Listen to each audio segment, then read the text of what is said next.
आम्ही चाललो होतो जर्मनीतल्या बाप्पांच्या विसर्जन मिरवणुकीसाठी आणि माझा मित्र भूषण पाटील ऑस्ट्रिया या देशातनं गणपती बाप्पांच्या दर्शनासाठी जर्मनीत आला होता। ते ठिकाण आमच्या इथून 2 तास लांब होते, पण दर्शनाच्या आतुरतेत 2 तास कधी निघून गेले समजलं सुद्धा नाही। पोहोचता क्षणी बाप्पांचं दर्शन घेतल्यावर मनाला समाधान वाटलं आणि त्यानंतर गणपती बाप्पांची विसर्जन मिरवणूक आपली संस्कृती असणाऱ्या ढोल ताशांच्या गजरात आणि लेझिम पथकाच्या तालावर सुरू झाली। परदेशात राहून सुद्धा लोकांनी आपली संस्कृती एवढ्या सुंदररीत्या जपलेली बघताना अक्षरशः गर्व वाटत होता। ढोल ताशांच्या गजरात आणि गणपती बाप्पांच्या जय घोषात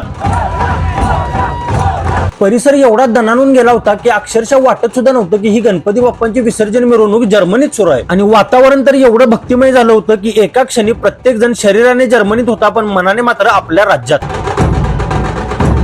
शेवटी गणपती बाप्पांना निरोप देण्यासाठी असा पाण्याचा छोटा कुंड केला होता, कारण परदेशात नदीमध्ये मूर्ती विसर्जन करता येत नाही। शेवटची आरती झाली आणि विसर्जनाच्या क्षणी प्रत्येकाच्या डोळ्यात पाणी येतं, पण हृदयात मात्र पुढच्या वर्षी लवकर या ही एकच आशा असते। 7 समुद्रापारच्या या विसर्जन सोहळ्यासाठी एक लाईक शेअर नक्की द्या आणि कमेंटमध्ये तुमच्या भावना सांगायला लागतात।